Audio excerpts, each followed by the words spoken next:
What's up with it? Are we live? Yeah, We're okay. live. Yeah, Okay. we're Hey, live. what's up with it? It's 2026, as y'all know. But we for sure about to talk about something 2026. Go ahead, Davis. Welcome back. Banks versus Davis. 2 episodes in 3 days, like how we used to do it back in the day. Back in the day. I'm talked out. I ain't gonna hold y'all. Nah, but this is the episode we promised you Sunday, but we had a special guest stop by, so we always make time for our very special guest. Shout out to Amp, shout out to Random Acts of Podcast. Banks and his episode, bonus episodes like they do every week, will be dropping tomorrow on their Patreon. Make sure you check that out. I always look forward to those. And then Tangent with Dodd and Banks. Make sure you check out the latest one. It was a good one. So shout out to the family over there at Random Acts. And they'll be back soon. So I yeah. think today or tomorrow episode should be out. So y'all tap in on the Patreon. But here at Banks versus Davis, we are finally giving you the episode some of y'all have been waiting for, the 2026 movie preview. But first, we have to talk about the year that was 2025. Not too much, but still, there were some movies that you and I had similar takes on, some that we necessarily didn't fully agree on, and just some that we didn't see at all. So, Yeah, Banks, what was a few of your favorites first from 2025? nothing. Except for Sinners. Sinners and Superman. Okay. You and I I briefly didn't talked like about shit for Superman. 2025. I could Those was the only two movies. I can't think of anything else right now, so that's how you know it ain't important. Like when I went to the store earlier, I forgot two things. I was like, see, that's how you know it ain't that important.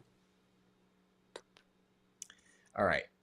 You and I briefly talked about Superman in Dallas when we crossed paths at the end of All In. Hmm. I told you I thought it was fine, thought it was good. I reiterated my points a few weeks ago on Black Variant. Shout out to Van and X. And that's what I said. I thought it was a good but not great Superman movie. And overall, as a superhero movie, the same thing. I thought it was really good, not great. To me, I had said this on the show, and I'm going to reiterate it. I don't think James Gunn does, based off this, I don't think he does well with the big name characters as well as he's done with the smaller name characters. And the proof in that is Guardians of the Galaxy, which he made superstars, Mhm.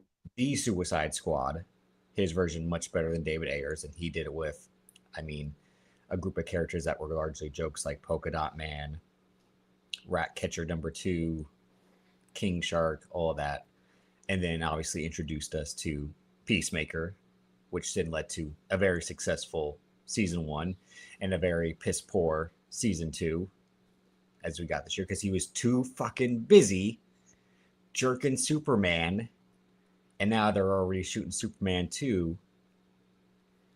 And that's the thing.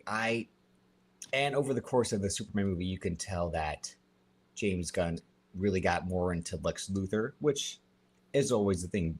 Directors, writers, especially writer directors like James Gunn, like Chris Nolan, tend to love the villains more than the actual heroes. It's easier and more fun to write for a great villain. I mean, you just mentioned Sinners. Ryan Coogler and Killmonger is obviously an iconic version of that. Heath Ledger's Joker and The Dark Knight for Chris Nolan.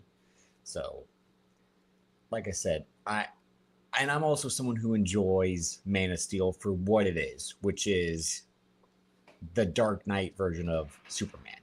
Do I think it's the greatest Superman movie ever? No, but I enjoy it for what it is.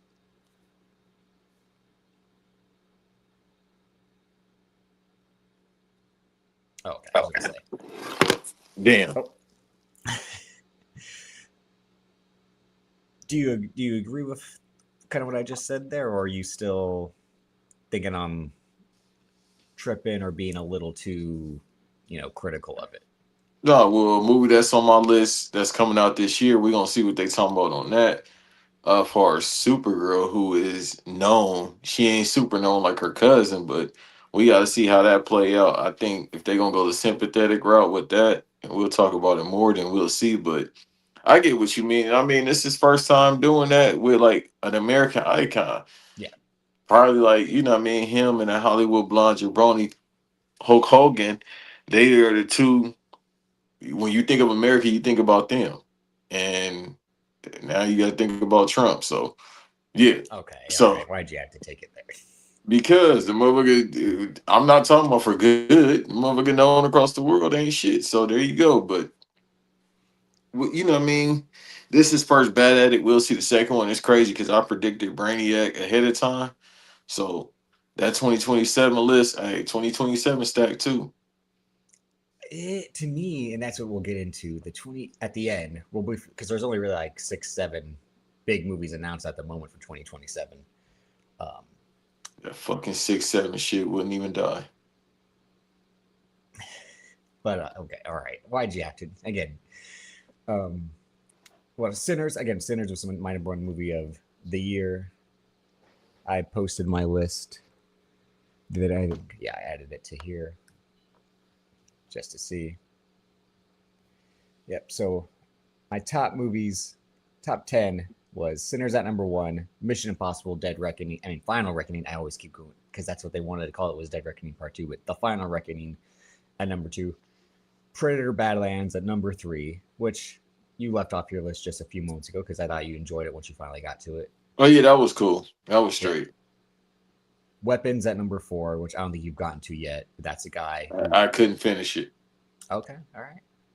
Well, I mean, it'll be interesting considering a movie on your list is directed and written by the guy who is responsible for Weapons. And number five, Black Bag by Steven Soderbergh, a very cool, basic spy thriller. Six, One Battle After Another, which I told you I didn't love as much as everyone else, just because Hated it. that's y'all hate it for the reasons that y'all Hated hate. it. Y'all hate it for the reasons that y'all hate shit, which is the racial politics of it all. But we're not going to dissect that here. It's going to take way too long. That's one part of it, but otherwise, nah, I just didn't find it fucking entertaining. I ain't like the Leonardo DiCaprio movie. Shit, since the Wolf of Wall Street. I ain't like the Revenant fighting the bear. I don't give a fuck. Mystical fought a bear. Well, he fighting them charges too. Well, that was kind of the point after the Revenant. He really wanted to take a step back because he only really did Don't Look Up for Netflix, which is a terrible movie, Oh, I know and about that then one. I watched that one actually. I'll take that back. he did the Killers of the Flower Moon. So yeah. I had no intentions of seeing that. I've seen Pocahontas before. I don't need to see it again. Oh, all right. That number seven, I had F1 the movie, Still which need to watch it. is good for an F1 movie. It's not Top Gun Maverick like everyone wanted it to be in terms of like Top Gun Maverick, but with cars instead. Number eight, Friendship, which I really enjoyed. It's really the only basic comedy I have on my list, but it has some of my favorite laughs of the year. And at number nine, Thunderbolts, which I thought was the best superhero movie of the year, as I said on Black Variant. And then number 10, Eddington, which with Ari Aster's films, I really fuck with Hereditary. I think it is a masterpiece, especially a masterpiece of horror and art house horror. Midsommar is a very frustrating movie, but again, I respect the art of it. And then he did Beau's Afraid, which I thought it just angered me too much because one, it's super fucking long, and I'm already not a Joaquin Phoenix fan, so to watch Joaquin Phoenix do for 2.5 Damn. hours Thank drove you for me reminding fucking me. nuts. I'm gonna watch Joker too sometime this Oh week. my god. Ugh. But this is actually he actually uses Joaquin Phoenix in a way that I kind of respect and admire, and that Pedro Pascal is good in it, and it's got a really good ending and probably the most poignant ending to a movie about modern society, especially post COVID and the current political climate. Not to, again, when your Trump statement speak about the larger world at the moment, but it's very, very, like I said, spot on to the way the world is and social media is. So that was my Oh, so top you 10 telling films me I for. should watch it, but I don't think you'll make it 45 minutes in why is that? because it'd be the type of movie you're like, all right, I get it. MAGA, bad, woke, good. Because that's the type of movie it is. Yeah, But I'll need to watch that. I read enough. I watch the news enough, that's and why I'll need to I'm watch saying it. you wouldn't make it 45 minutes in, but there's other parts to it as well. And again, Ari Aster is a guy who wants to um, make you uncomfortable, not so you can feel bad, but that's I think the point of his movies, just so you can really feel like again how real horror can be. And obviously, Hereditary is about satanic cults and paganism and all that, which isn't real, but people believe is real. Um, It's definitely but real. you've seen a woman with her head chopped off come to life. No, but dude, again, the seances and again, I try not to have these conversations. I can't wait to do this the solo show because I can get into some shit. It's gonna be behind the paywall, maybe. We're gonna have a meeting about that, me and Amp, but because the stuff I be thinking about and reading about, I'm like, I don't know if you can say that in public, but who say la vie. But no, that stuff is all rooted in centuries ago. So why wouldn't it not be more emphatic now than it was before? This is just like we talked about the other day with Godzilla and the dinosaurs and the crocodiles and all that about like what's real from back then, what carried over to the modern day. But All of it. I digress. Do I think 2025 was a strong year overall? As we No, had talked about in the last episode, there were a lot of movies that were just plain bad, made by really respectable filmmakers. That the aforementioned Play Dirty, as I said, was terrible by Shane Black. Spike Lee's Highest to Low is very slow and very like eh. the Um, best thing to come from it is that meme with Denzel looking up. For somebody that don't have social media, he is memed all the time. what else did I watch briefly just so we can? Um, okay, Fantastic Four, Captain America, Brave New World. Oh shit, I like Fantastic Four. What'd you like about Fantastic Four? You know what? Because I rewatched it earlier today. Really, they made it was more serious because the cartoon. I'm a huge Fantastic Four mark. The cartoon and then the comics in general is cartoonish, obviously. But with this one, they made them a little bit more serious, but it's not so serious where it's just like, oh, this is dark. It was just very much so a family. It was family oriented. It's good to see that on the screen, and overall, it's the reason why it was only 2 hours. The Galactus part was fire. I liked everything about it, but we know the key component was the sun. That's the main reason why they made that Yeah, movie. it's and that's the thing I felt out of all the Marvel movies this year, even though there were only three. This one was the only one that was really like a stepping stone to bigger stuff. I mean, Anthony Mackie did his thing in Captain America: Brave New World, but as everyone kind of agrees, it's a movie that was ripped apart, put back together, ripped apart again, put back together with the old parts and the new parts. It was Frankenstein into a movie that is like, huh, what the fuck's happening? Where did this come from? Why is this scene short? Why are we seeing this scene now? And then Thunderbolts, like I said, I think was really good at making one a really good action movie. The action in it, I thought was phenomenal, considering the director's not really an action guy based off his indie filmmaking background, which is why they gave him X-Men after that. Um, and it was, I think, really good with trying to be a serious, story about grief and processing that and all that. And my only issue with Fantastic Four is it seems rushed in its story, but that's because the story has to be rushed because the threat of Galactus and all that. But to me, it's just a movie that like I'm saying, like it wants you to get to the end because at the end of the movie, this is what we're actually trying to do. Yeah, and But I'm that's gonna all the go and I'm gonna watch that. Like I watched it one time, I wasn't feeling it, but I'm gonna go back and watch it tomorrow. At this point, but it's got two really good set pieces. The chase with the Silver Surfer through the black hole is really good. I thought we was talking about Thunderbolts. That's the movie. Oh no, sorry, let's talk about Fantastic Four. Just that because that was when you said you joined. And then like you said, Galactus at the end, and the way they used Galactus was considering it's the first proper use of Galactus on the big screen. Right. Because in them Fox movies, it was just he was a black Bullshit. hole, so to speak. You What else was on my list? Just overall in terms of what I've seen. Oh, Ballerina, very, very, we yeah. that shit was boring as hell, bro. She wasn't even really walking nobody down.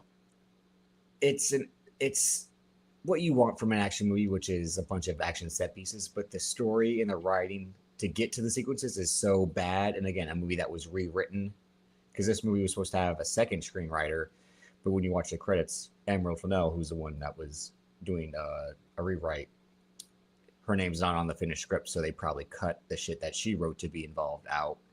But the villain's boring, his plot's boring.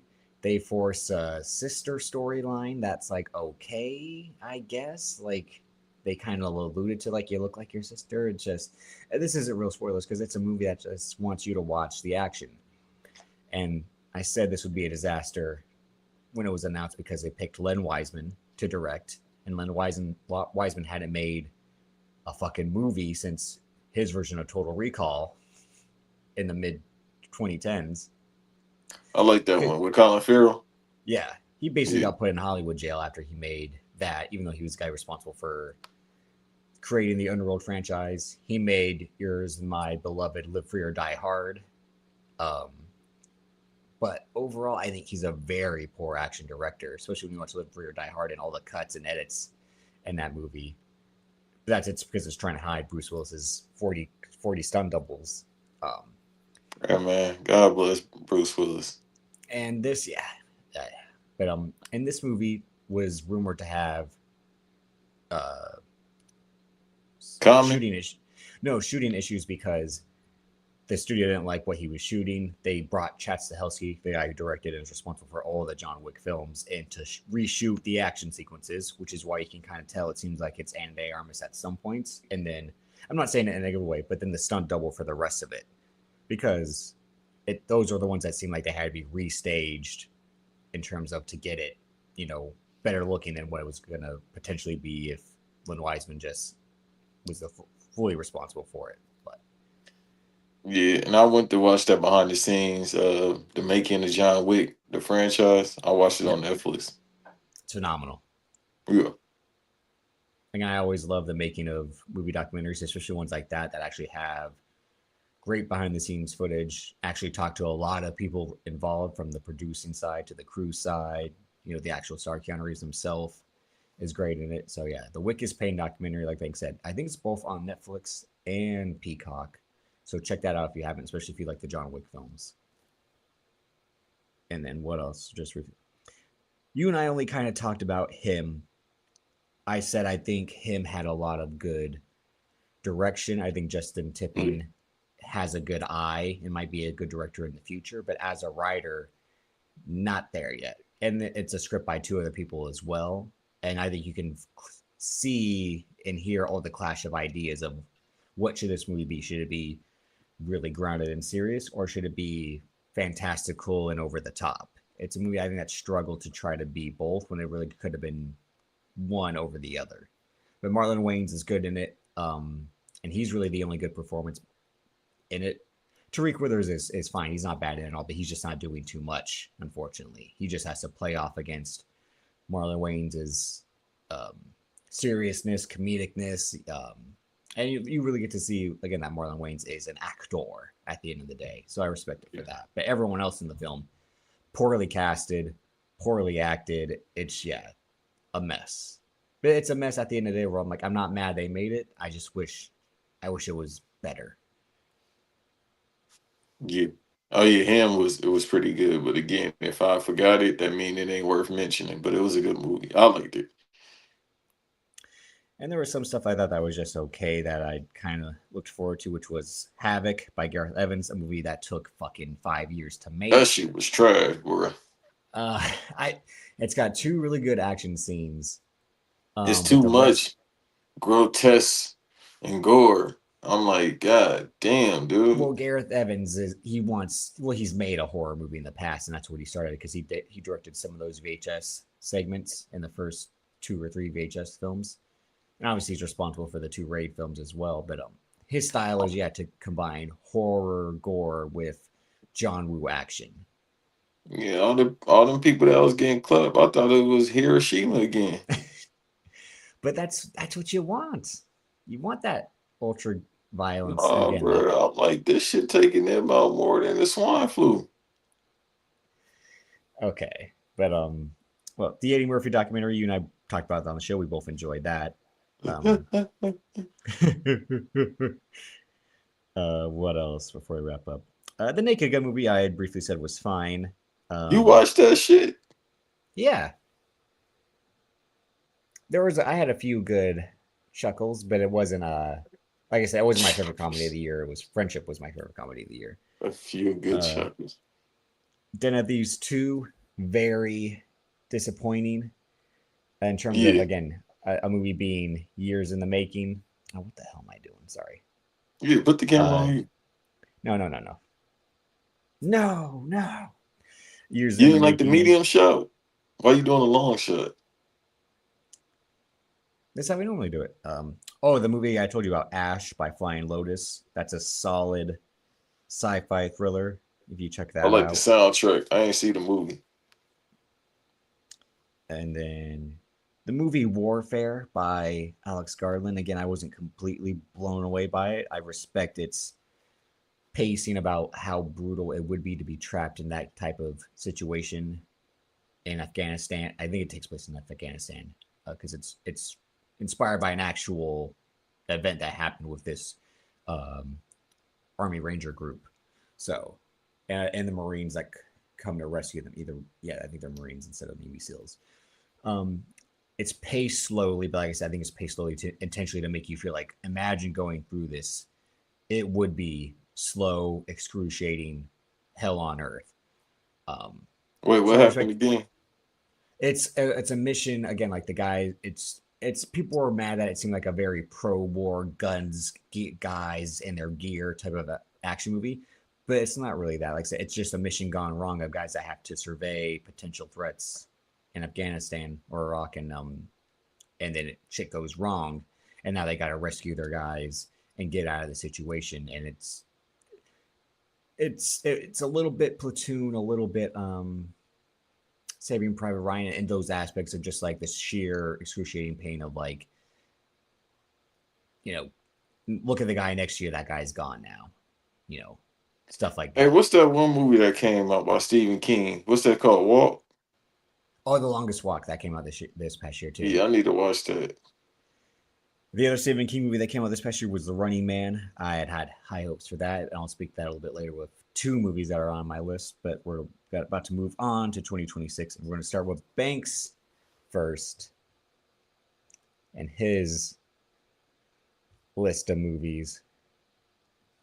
So Banks, you have some movies that I don't have on my list, which won't surprise the viewers given our differences. So Oh damn! Hey, shouts out to Davis for the graphics. I was like, I ain't got the list yeah, in front of me, big fella. I told you I was trying to really do it up this year. So at number one, you got Michael, which you've been singing the praises of this movie for years and years and years since it was first announced. Basically, this has been one of your most forward to movies since I think they announced it 2022, right? 2021. Yeah. And then I told you what was gonna happen. I keep trying to tell you what's gonna happen. Everybody told me that's worked on it, and I seen other people. Y'all not ready. And I look, I do my research. People on TikTok, they got their families watching the trailer and they breaking. It's over, dog. It's gonna hit 1 billion. I think it will. You know, I talked about it when the first trailer dropped. Michael Jackson is still a superstar to this day, not just in terms of because he's no longer with us, but in terms of the way the music industry is, his power is still as strong as ever. Not The just given second people most he's famous person in history. exactly not just given the fact that he's inspired so many other current artists, but still like his songs What you mean play on. artists? These goofies ain't no Okay. artists. These Well, that's the thing. karaoke singers. Who are you talking about? All of them, except for Chris Brown. Oh, okay, see, I knew you were going to try to say that Chris Brown's the closest thing we have to him, and it's not. He's not. Hey, bro. That You, woman beater. That woman beater. hey, sometimes you just get some straightening out, all right? No, Chris Brown ain't Michael Jackson. He'll never be Michael Jackson. End of No, of course story. not. But he close to it. He close enough. That's like saying fucking. Oh, I'm trying to think of a good example. Ah, never mind. Whatever. That's like saying Right. LA Knight's close to being The Rock. Oh, no, now you just going way No, left it's the field with same that exact take. thing. He tried to mimic him the same way, do a little And look twist where to he it at of now it at home, lacing up his lug boots. because triple bypass has an ego problem. Yeah, but this You can't get actually is a pops louder person than he I should got hold pops. back. I No, co-sign this one. no. All right, that's that. Sunday's episode. We'll get to it. Sunday. Hell no, the Thanks, Mr. playoffs on. Davis. Like, subscribe, share, comment, all of that. Turn those notifications on. Brother, we might switch that to Friday, the playoffs song. I told you I am not watching these. I'm not watching any NFL now. Because the This slate. 49ers got beat, my Chargers Not got just beat. that. Look at these outcomes. Denver, Los Angeles, Hmm. Denver, Seattle, Seattle, New England, or New England, Los Angeles. Who wants to fall asleep tonight? Whoo wee! Yeah, if the Rams don't make it, yeah, dog, I'm nothing. If any team makes it, you want to see Sam Darnold go 10 for 14 for 103 yards? No, I won't be watching it.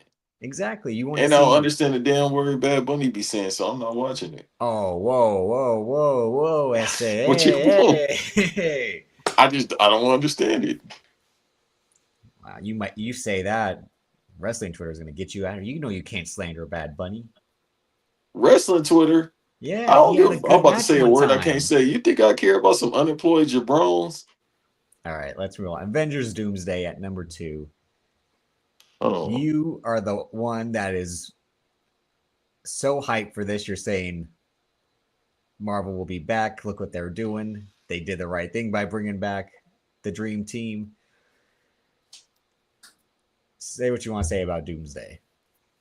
yeah, you gotta. I don't think I put it in order, except for like the The list you first. sent me is what I had it. Is the way I entered it. So the list you Yeah, had is how I yeah, entered it. it's not in order. Actually, Yeah. you actually did a great job as usual because the first three are actually in order. Everything else is just like I ain't care at that point. It's just like life. If you can't get the first three, it don't matter what four do whatever. But I keep trying to. I don't know, Van, listening. I know you listening to me. I know you hear me. I keep trying to tell you the ruler's back, bruh. We here. From everything that's being said, what little is being said, because they got this shit declassified information, and kudos to them. Ain't no spoilers, no leaks, nothing. They put this Oh shit in no, the vote. these trailers have leaked. Yeah, but that's it. And they probably let Yeah. that happen. Because this happened before in the film business. This happened in the music business. You Almost give definitely. people you give people what you want them to know. But everything else, the fact that they got this shit super locked down, probably in a vote next to Walt Disney's hyperbolic time chamber. Yeah. But we here. I don't even have a lot of insight as to that. It's just it's Avengers Doomsday. So thank you for you know, that Kane Dynasty shit failing because I'm uh, glad that failed for him for so many I'm the reasons. only one still like, no, we need to keep the Kang Dynasty story alive. I'm the only one who's like, He might be there for a second, and that's good enough. You feel me? I Then don't he even going rate back to that. play bodybuilder and being a weirdo, and he can do that. Okay, that's bitterness talking y'all because this man doesn't have Megan Good in his life like Jonathan Majors does. That don't mean nothing. I keep trying to tell you that's his beard. Again, jealousy in the air tonight, I can tell. But Number no, 3, The that's it. Odyssey. Christopher Nolan's follow up to his Oscar winning Oppenheimer. He said Hollywood gave him a blank check. Chris, you can do anything, even though you've been able to do anything your whole fucking career. What do you want to do? He said, I want to make Homer's The Odyssey, the Iliad. And they said, all right, pal, here's $200 million. Here's an IMAX camera. Here's anyone who wants to be in your movie. You got him. And you know what's crazy? $200 million is really for when you do what's the term? I can't think of this. I know the term, and I can't think of it. Location shooting? No, that because that's kind of cheap where they want to shoot it at. I think they went where Lord of the Rings was shot at. Uh, a period piece. When you do a period Oh, piece, yep. Yeah. that's costs most of the budget, the IMAX cameras, and really the actors. Because he missed you already know he missed Although the I do think practical effects. actors, I do think he's one of those guys that actors probably take paychecks. I mean, pay cuts too, to be in his films. I bet Probably he you is one don't of need those. to. Not for him. I think it is one of those things where like whatever it takes to work with this guy, if it shaves off 25%, it's no problem for me. Let me tell you something. Not with what's her name? Zendaya. Zendaya. Tom Holland and Matt Damon agent. Ain't no pay cut, bitch. I need all Wait. that. Ain't no pay cut for them. More money for me is what you're trying to say. More money for me, like bro. Them three, no, ain't no pay cut. Zendaya is on the road right now. Tom Holland, Spider Man. I'm gonna take a pay cut. Let me read the cast too. So we got Matt Damon, Tom Holland, Zendaya, as you just mentioned, Anne Hathaway, Lupita Nyong'o, Robert Pattinson, Benny Safdie, Charlize Theron, John Bernthal, John Leguizamo, Himesh Patel, Elliot Page, Corey Hawkins. All right. Ryan Hurst, who was just announced as Kratos for the God of War TV show. Um, Holy shit, there are a lot of names. Jovan Adepo, James Remar, Logan Marshall Green. Yeah, there are some, and these are people who, if you saw their faces, you would recognize. Mia Goth, Shiloh. Yeah, this is a William Lee. Yeah, this is a cast. Why she ain't got no eyebrows? Who? Mia Goth. Mia. Ask Shia Shia LaBeouf. LaBeouf is he stressed her out enough where she ain't got no eyebrows. I think he stresses everyone out. Yeah, that young lady, man. He too old to be around her anyway. But are you a fan of? You said period piece. This is more historical fiction. Are you a fan of stories like the Odyssey Oh, and tales all like the that? Greek mythology? Yeah, Yeah, absolutely. Cause you know why? The same shit that happened before is happening today. Nothing is new under the sun. I've been saying that all week. If you read these books, people, you'll learn it's the same thing. The punishment by the gods, it's the same thing. If you go to Roman times, we live in a Roman Empire called United States of America. It's imploding. It's a dictatorship. Sodom and Gomorrah.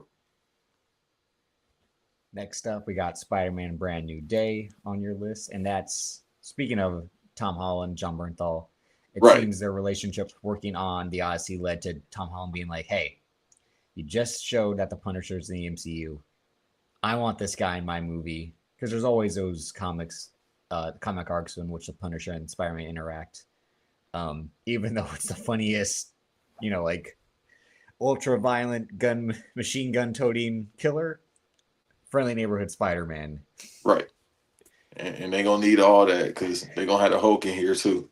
The Hulk, a villain who's not fully announced. You want to talk about leaks or the rumors that it's going to be Mr. Negative from the Spider Man Sony video game. And they kind of, people presume that because the director, Destin Daniel Cretton, is of Asian descent. He was the director of Shang-Chi and the Legend of the Ten Rings, one of my favorites of the post Endgame films in the MCU. So already, this movie's going to have some great action because the action in that, phenomenal. Let me see if it's shot by Bill Pope. Like, They got Sandy Sink's no. character that's rumored to be probably Jean Grey. If that's the case, I'm going to walk out of the theater because God, that You got to woman. get. I mean, they get into the mutants anyway in game, so now you But got to she's like. not Jean Grey. She can't act. All those kids on that show can't act. The only one who's close is Caleb McLaughlin. They grown now. Well, I mean, that's my point, is that they still can't even act like they're grown because they're that bad of actors. Well, we got to see what happens when you get to the big leagues now. Welcome to the big leagues, kid. But I mean, this is also the first Spider-Man without John Watts, who people kind of shit on, even though I think the way he did his trilogy was really good. The only negative was Far From Home, but that's a movie that had to follow Endgame immediately, which is the most brutal act you can do. Like, it's Endgame comes out, and 2.5 months later, Spider-Man Far From Home. Like, why are you gonna give me a Spider-Man movie when we just had the best superhero, best or biggest superhero movie, depending on your opinion of the last 10 years? So, Yeah. I'll say Infinity War, but yeah. all right, and then why are you excited for Masters of the Universe? Just to see if they could do it in live action in this era. Obviously, they had the older one with Dolph Lundgren. So, and Never I seen like it. Masters Universe, and I want to see what they could do now. They got that fucking vampire who played a vampire, Jared Leto, Skeletor. That's on part because Perfect casting. he just probably disdains cheeseburgers or anything with a calorie, a protein. So that's perfect casting. I don't know who that jabroni is that's starring, but he's cock diesel to the sky from what I Yeah, seen. he bulked the fuck up. Yeah, Nicholas in a Galitzson. suit. He looked like He's John kind of Cena in been that suit. he's kind of a pretty boy Netflix actor. Um, So it works. You ain't got to be no fucking Daniel Day Lewis to play He Man. I don't know, but it's the thing where like without bulking up, he looked like well the stupidest thing about Prince Adam and then He Man is they're the same exact fucking guy, except he's jacked once he says I have the power. Same haircut, same face. It's just as you would say, super cock diesel. To the That's all that sky. happens. And no Yeah. one's like, hey, you look a lot like Prince Adam, He Man. What's going on here? Because they always, in the cartoon, even in the one that I grew up with, I didn't grow up with the original, I grew up with the one that they rebooted in the Yeah. early 2000s. Uh, On that one was Cartoon dope. Network. Yeah. Now you got to And go back and watch the one from the '70s, brother, or the '80s. It was I've the seen a few. I've seen a few because when I didn't have cable, I had to watch, I can't remember what channel it came on with the antenna, but so I watched a few, but yeah, I mean, He Man. So that's the it's and I haven't seen what Kevin Smith what he did with his rebooted version on Netflix. I haven't watched it any was of pretty good. those, and that was supposed to be a sequel to the original He Man, like he said from the 70s. He was trying to pick up like how they did the Halloween movies with Jamie Lee Curtis and in 2018 and the other two after that. It was that same type of energy, like we're picking up from the original story that ended back then. Um, but Idris Elba is Man at Arms, which is perfect casting. Hmm. Now, They do got you? to release a trailer sooner or later. They shot this shit like 2 years ago. Well, this also is an Amazon movie, a Prime movie, Well, so it might shit be have sinking, a. boss. It well, no, it's supposed to be having a theatrical release because Amazon is trying to go into that direction of we are actually going to start trying to put certain It'll movies be on Amazon Prime in a week after. That shit ain't gonna hit in like a that. few weeks after, I imagine. But yeah, Yeah, 2 weeks after. Trust me. but this is directed by Travis Knight, son of the legendary Phil Knight. Yes, the inventor of Nike, the founder of Nike. This is his son. Nympho, Huh? Nympho money. He directed the Bumblebee movie that is actually pretty entertaining. Yeah. The one back in 2018. So They trying to do this whole Mattel universe because everything needs a universe. Because Barbie yeah. made $1 billion. All right. Street Fighter, the new Street Fighter. I haven't seen the original Street Fighter all the way through, and I haven't seen it probably since I was like 7 or 8, Good movie, classic. if you say so. Yeah, from our childhood, classic. They made I good. they, John Claude Van Damme obviously was the star, Yep. and they made Guile the star. Or being Ryu and Ken, but they made them like the team boppers, so to speak. But they were still whooping feet. I mean, how much do you love the Street Fighter video games? Uh, this much, I really love it. I mean, it's probably I don't know. Like somebody was trying to have a debate about, and it's gonna be a movie we talk about later. Yeah, in Ironically, few it's weeks. Yeah. like what franchise is better, Mortal Kombat, Street Fighter? It's like, hey man, you can't put two bad bitches against each other, dog. Must we? It just depends on how you feel.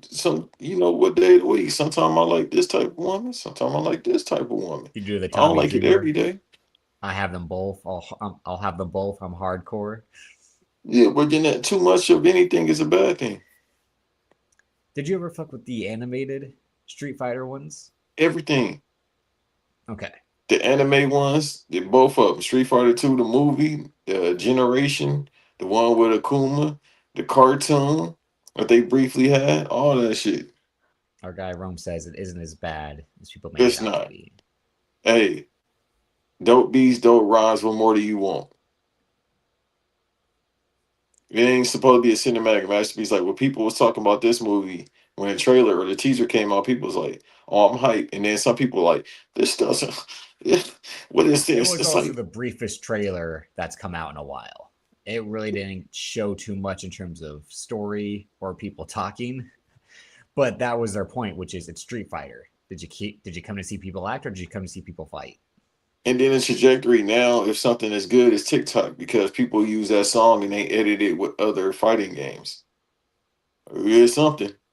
And then again, it's supposed to be fun. God damn, most of these movies y'all see I want to watch are supposed to be fun. All right. The only one that's gonna be really dramatic is probably three or four of them. We got to get back to the essence of just having fun at the movie theater. And this coming from a guy that love dialogue driven movies. Damn, dude, sometimes I just want to see colors.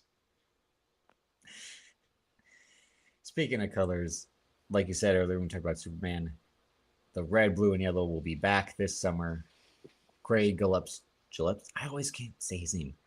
It's either Gillespie or Gillespie. Just say He whatever. did Do like me. he did the Cruella movie for Disney, which caused issues with Emma Stone and her payment in terms of box office receipts on that. I still need Um, money.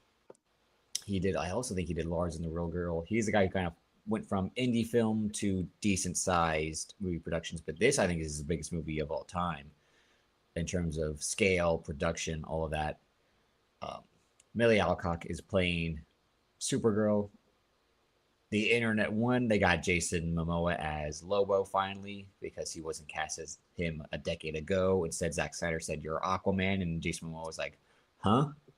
Right. Um, Even he said that himself. So now he's playing Lobo, which is his dream. And this He trailer, got three movies coming out this year. Whoever his agent is, hey, bro, I owe you a rollie. I mean, he needs to be working.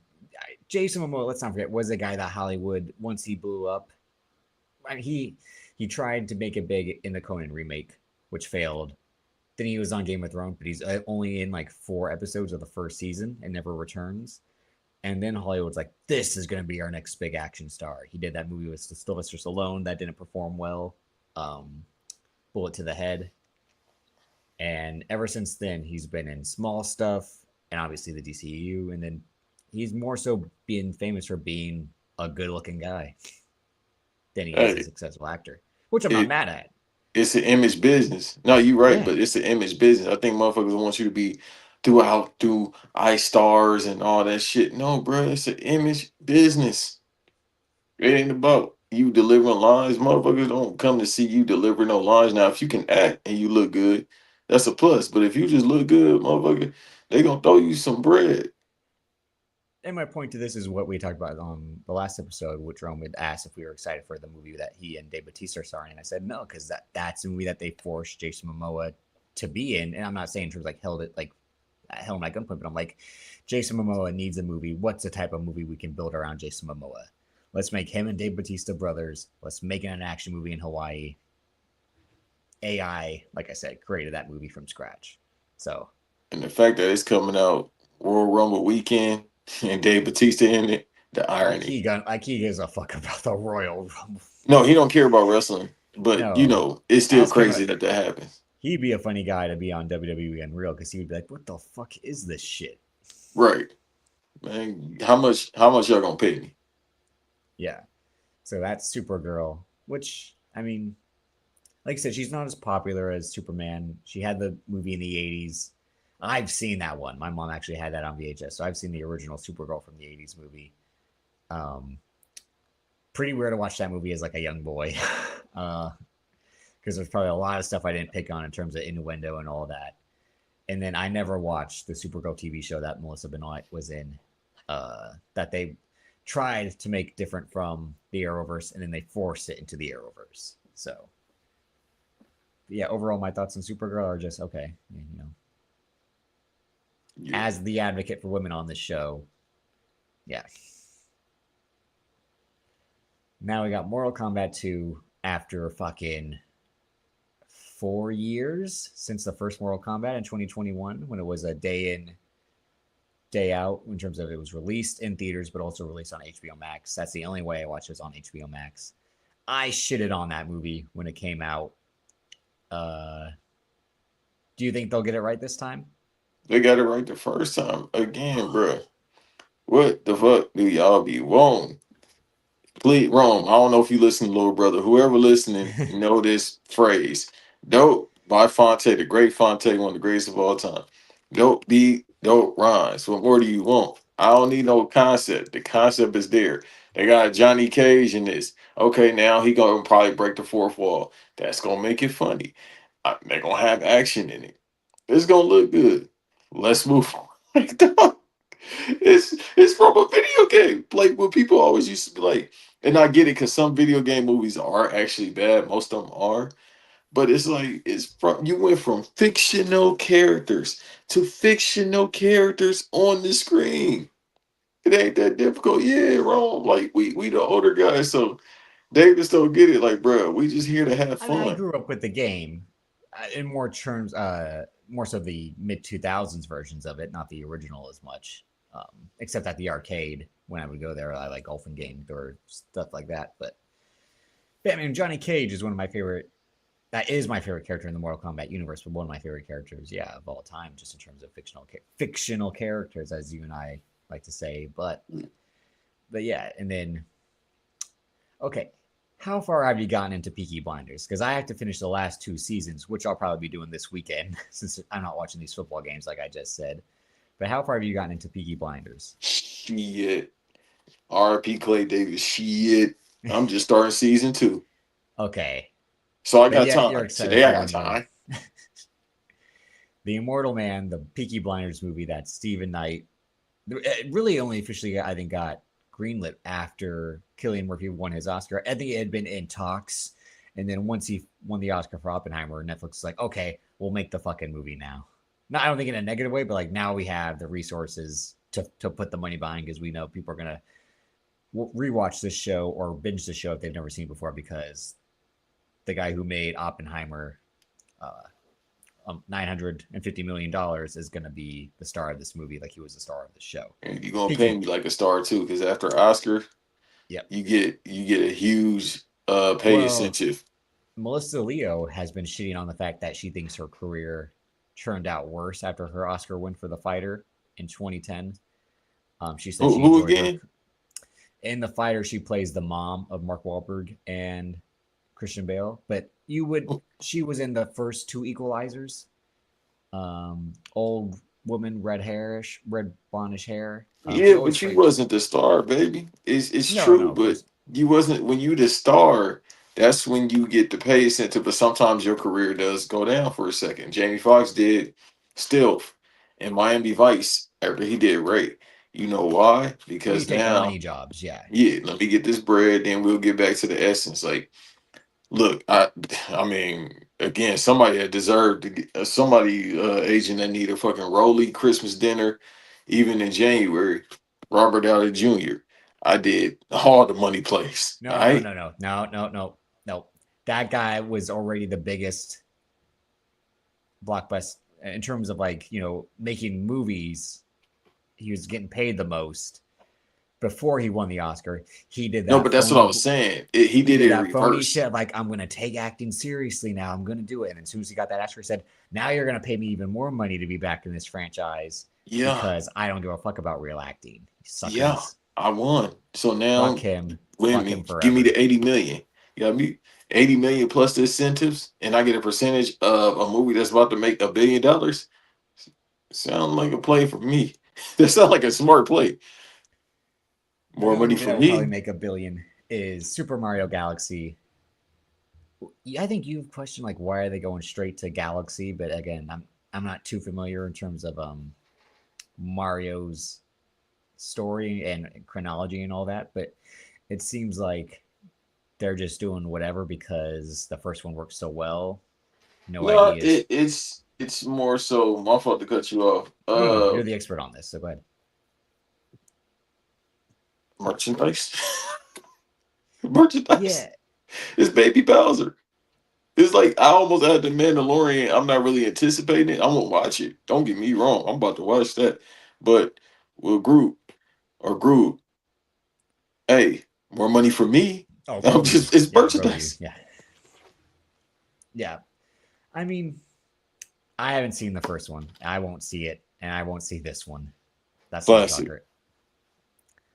It has to do a little bit with the Chris Pratt casting as Mario, just because it still never makes any fucking sense that they went and got, you know, Christian ass Chris Pratt to be Mario, but He did a good job. I, I didn't believe it I at first, but he did a good job. I mean, you ain't got to go, Mama Mia, it's 1,000%. He looked like how Mario looks in the movie is well, that's how the Chris Pratt animator's sounds in the job. That's not words. Chris Pratt's job. Yeah, Like but they that's made him sound like an older, not even an older guy. He sound like a 9 to 5 worker, so to speak. yeah. Well, I mean, I'm saying in terms of the Mario story of like the background plot and all that, like what sets up for him to rescue Princess Peach. But yeah, I mean, Ain't no break. I'm sipping. I'm about to go rescue this broad. The second movie. Hey, we done locked up Bowser, but guess what? His jit trying to come after us. So now he about to get his jit. His jit about to get him out of jail, and now we got to go run it up. $1 billion movie right there. Boom, just like the video games. Simple as that. but again, like I'll give them credit because this is Illumination. They're responsible for Despicable Me, Minions. So the animation for this looks top notch, Gorgeous. especially for a sequel that came out. Yeah, it's 2024, right? Yeah, so two Was it years. 2023? I think it was 2024. Okay, yeah, 2 years later. I think it was 2023, but Considering it takes a decade and a half to make a Spider Verse movie. Um, yeah, they said next year. I don't believe it. Eventually, remember that from the Amanda Show. I'll get to it. Eventually. Yeah, get well soon. All right, Resident Evil. We've already talked about two video game movies. This one, Zach Kreger, like I said, who was responsible for Weapons, really good movie. Barbarian, really good movie. He has already gone out and said, don't expect this to be the Resident Evil game as a movie. He's saying his mission, his goal is to provide the essence of the game into movie form. So if you're expecting like the characters from the games to be in this one, don't get your hopes up. Because I think he's just kind of flat out. He's saying he said this as a fan of the game. It's more so like they gave him the name and he can freestyle with it. That's fine. But Cause he's I a guy already who about has to the get Resident cachet. Evil 9 next month anyway. So Yeah, but he's a guy I think who has the cachet to do that. I'm trying to think what other movie was just kind of like that in recent history where they just took a name of something and try to it. Most of the time, it works negatively, but I'll trust Zach Kreger, like I said, who started out in Whitest Kids You Know. If you ever watched that, I never did. I heard of it, but I never watched it. Yeah, um, and for him to be this really well respected writer director is crazy now, especially in the horror genre. Um, Clayface. For every time I hear the name Clayface, I think of my youngest stepbrother saying it as a kid because he had a Clayface toy. He'd be like, "I like Clayface." He's like, That's "Hey, the miss, do way. you like Clayface?" I'm like, he's okay, I guess. I Yeah, mean, right. I'm like, Yeah, that's I the never best way really to break it cared down. for Yeah, him, I but this is James Gunn's other attempt of trying to sonify the DC universe, and I say that as a put down because why do we need Clayface? Like, why did we need Morbius? Like, why did we need Madam Web? I get it. You have a horror background, James Gunn. You want to at least produce the horror movie for the DCU, but or his version of the DCU. But yeah, so Clayface. Did you just have it on here because it's just you might want to be you have low expectations, but you wouldn't be shocked if it's good. Is that why you kind of have it on here, or what? from what I'm hearing, the first reactions is pretty good. This is supposed to be the actor movie. I'll just say that, and it's more so if you know the origins of the character and how he became that he was an actor and accident happened like it seems to happen all the time in Gotham. I'm just intrigued by the story, and it's based on vanity because this dude they casted somebody that's handsome, and then when he not handsome anymore, it's like, what do you do when you're not handsome anymore, especially when you're trying to be an actor? So I think I'm looking at it from the artist perspective. That's Are you how I trying to look at it. say that's me? That's me. Yeah, but I think my days of being that are long gone. Far as being handsome, I don't know. Chat, give me W's if I'm still handsome. But no, I think it's just one of it's just it's really based on vanity. Yeah, and it's again, like you said, a tale of like all like the Universal monsters. Like it's a combination of Frankenstein, Wolfman, the Invisible Man, all that. Body transformation, body horror, Yeah, all that. Jackass 5. dude, I don't need to elaborate. Again, it gives the people what they want, even though when you're watching it, you're like, I'm not sure I want to watch this just because it takes the turn for the worst, but people want to see it take the turn for the worst. Yeah, you always want to Um, see a train wreck. I'm not sure I do at times just because that shit scared. Again, I couldn't get past the first one when they did the manila envelope slitting the webbing of your fingers. That Yeah, scared the shit out of me at 12 years old. yeah, Um, Giant Knoxville getting boxed up by Butterbean. that shit was hilarious. All of Them being that. in So Japan, yeah, and obviously the Hot Wheel up the ass. yeah, Like just hey man, again, they like ain't even no I pause. That's just gay. I was never a Jackass fan just because it did make me so uncomfortable. I'm not saying I hated it, but it was so hard for me really to want to watch more and more when I would just be terrified after it of like guys would really do this like no special effects like Johnny Knoxville wanted to be Evil Knievel. He went further than Evil Knievel ever could. Right. Um, Glorified stuntman? No, that's the real stuntman. Yeah. He said if he get one more concussion, he up out of here, so he ain't Oh gonna be doing yeah, stuff to get hit in the head. Cousin Sal told a story one time on Bill Simmons' podcast where he's like, I was out doing something and I missed this camp thing that we were doing with other families, and then my wife said, "Oh, Johnny Knoxville's teaching our son to ride a bike." He's like, "Are we sure we want that guy teaching our son how to ride a bike? The guy's missing teeth and been in how many accidents? Are we sure we want Right. to have him teach the kid how to balance on two pedals?" A dude that might knock himself senseless. I don't know if we want that. Do you hope they have another tie-in to WWE like they did in 2022?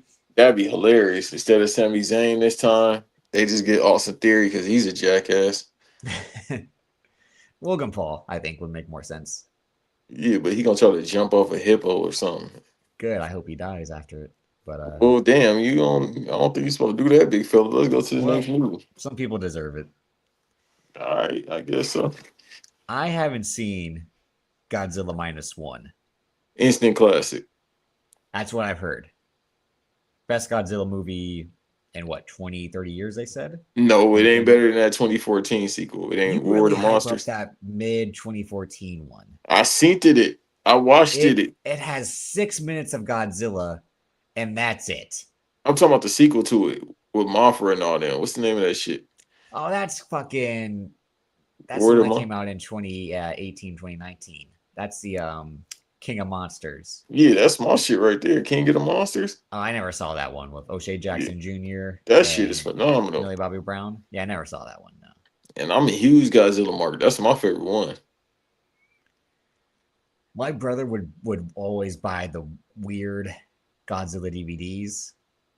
Like I Yeah. would buy the wrestling DVDs, and my brother would buy the weird Godzilla ones. And like when he would put them on, and there would be some shit that would border on. I'm like, this is kind of creepy, and not in the Godzilla sense, in terms of the sexual politics going on. Yeah, it was on some Yeah, freak shit. yeah. I'm like, I this is don't want kind to of do that, Commander in Chief. yeah. So, like I said, I'll have to finally get to Godzilla minus one this year. Even though this isn't on my list, but and the guy who did this is responsible for he's returning to do his own sequel, which is a good thing. You and I kind of talked about it before about directors staying on for their franchises, or is it better to have a different director come in and do their own spin to it? This is probably one word. I guess I'll take your word for it. If it's as good as you say it is, and everyone else says it is, it's good that he's returning then. And the next one you had, I had no idea Ridley Scott was going to have another movie come out this year. I think this Yeah. would be his fifth in the last 6 years. Mm-hmm. Um, called The Dog Stars. After the world's population has been ravaged by a pandemic, a man lives a lonesome existence in a Colorado airplane hangar with his dog and a dour gunman he has befriended. When a mysterious transmission comes through on the radio while he's flying his old Cessna, it sparks a hunt for the provenance of the sound. It's with Jacob Elordi, who was Frankenstein in Guillermo del Toro's Frankenstein, or I say Frankenstein's monster to be completely accurate. He Euphoria fame, all that. So Hollywood's favorite crush. He's on a movie that's on my list that I'll get to. Margaret Qualley, who played the young version of Sue in The Substance. She's in this movie. I know you're a fan of hers now. Josh Brolin, Guy Pearce, and Benedict Wong. A good cast. Yeah. And written by the guy that wrote The Revenant.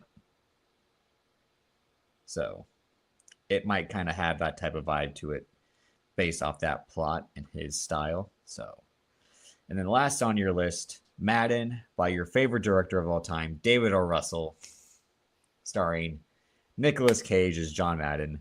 And as we talked about a few weeks ago, the craziest casting of all time, which is Christian Bale as the one and only Al Davis. Yeah. I mean, this man likes to transform. He fucking Optimus Prime, Megatron, whichever one you want to. That's what he did to become Al Davis. Because holy shit, he got it down pat. The rest of the cast is John Mulaney, Catherine Hahn, Sienna Miller, and Shane Gillis, which is funny. But yeah, this is the story of the legendary football coach turned video game salesman. Yeah, I would have liked to see Christian Bale actually be Madden and see how that would have played out. Oh my god. Well, don't forget, I think the first story was Hugh Jackman was up for it instead of Nicolas Cage. Yeah, I don't know how that would have worked. Wouldn't have made any sense. Yeah. Instead, Hugh Jackman is playing old Robin Hood. If you saw that trailer, like I did. Yeah, we talked about that like last week. We talked about that offline, but yeah, and then that's cool. And that's directed by the guy who will supposedly direct the Death Stranding live action movie. So yeah, I mean, I'll wait for the Death Stranding movie. I'm cool in that Robin Hood. But that was Banks's list. Here's how we'll segue into my list. Because what I did first was make a list of the movies I'm not looking forward to. And I'd say about half of them are on Banks's list. So at number one of the movies I'm hard fucking passing on this year, The Bride by Maggie Gyllenhaal. This probably had the worst trailer I've seen. I can't believe a studio didn't shelve this after seeing that trailer. Yeah. It looks horribly acted, horribly directed. The message of controlling women and the fucking patriarchy and the government and the system and all of that, I'm just like, oh my God, Maggie Gyllenhaal, get over your fucking A. Just because you were born ugly, fuck's sake. God damn. Well, somebody like her. No, well, yeah, Peter Krause, and he's in Peter Sarsgaard, and he's in this movie. But yeah, The Bride.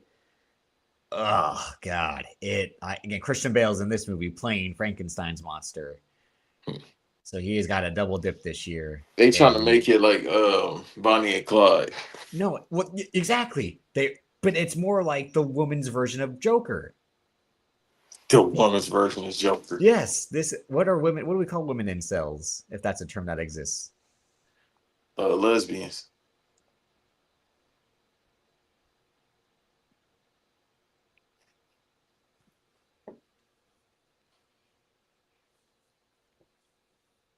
Are you proud of yourself for that one? Absolutely not. I'm never like a proud big of man? anything I say. You feel like a big shot, huh? At all. Oh my God. Number 2 is Scream 7. Fuck this movie. They kept pushing that movie back because it shouldn't have been made after they fired the star and then the new director. All right, they fired Melissa Barrera, Prussia, because she said she was pro-Palestine, and Jenna Ortega walked after that. She said she wouldn't return. Oh, fuck this movie. She left. Yeah, I'm cool. Yeah, and then they additionally hired my guy, Christopher Landon. He did the Happy Death Day movies, Scouts Guide to the Zombie Apocalypse, the movie Freaky, a lot of solid action horror comedies. He had The Drop last year, which I didn't enjoy as a movie, but I enjoyed his filmmaking in it. He's also the son of Michael Landon of Little House on the Prairie fame. But yeah, I was excited to see Chris Landon's version of Scream. We won't get it. So instead, the guy who created the franchise as a writer, Kevin Williamson, is directing this movie. And yeah, they're doing it right now. It's Sydney's daughter who they're coming after. Oh god, Kiki's excited for this movie. She loves the Scream franchise. I like the Scream franchise, but at the same time, it just always pisses me off every time we get to the final reveal scene. Just Right. because it's too Vince Russo swerve within a swerve, gotcha, but I didn't get you type shit. Um, It's, this time it's gonna be Officer Doofy. Basically, shit. That wouldn't that well. Oh, I forgot to put Scary Movie 6 on your list. That's my mistake. Um, That's good. well, that's a They good know what segue it into is this. with me. I think Scary Movie 6 will be a bigger hit and a better movie than this. Um, I hope so. That'll be great because that's independent. yeah, and I also think the Naked Gun did all right as a box office hit in terms of this is the spoof comedy back. I think that was one reason why Marlon was finally like, let's get the new scary movie out there finally after years and years. Is that there still might be a market for the satire comedy, which dominated most of the 2000s with epic movie, disaster movie, date movie, all those, and then it got too much when we got the Starving Games, I think is what it was, and then Super Fast, which was the Fast and Furious version. All that. So we'll see if it reignites the satire spoof genre completely after Naked Gun tried to get it rolling last year. Number 3 on my hard fucking pass is The Hunger Games, Sunrise on the Reaping. I don't like any, even though I've only seen the first one. I don't fuck with The Hunger Games.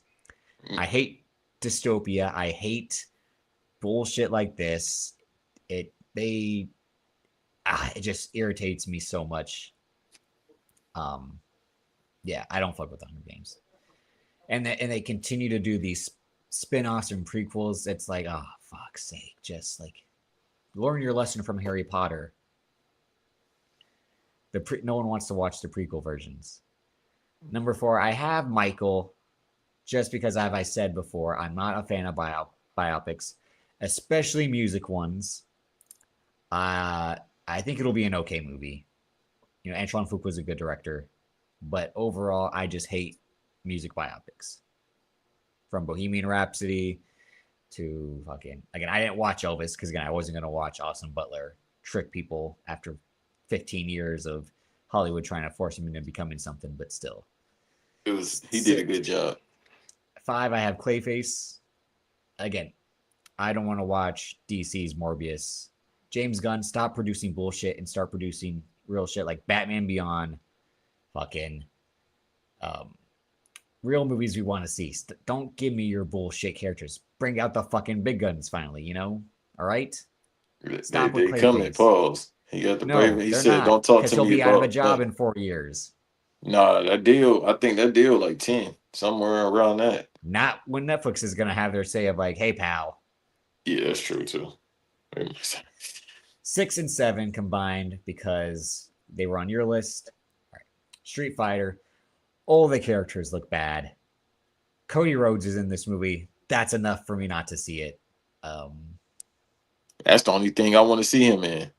so you can hear him go, Ryu, Ken, let's fight. Yeah, just While about. looking ridiculous with the hair. Again, like I said, this looks too much of trying to be the video game as a movie in terms of like let's make the characters look as close to their likeness. I think that's the Um, point.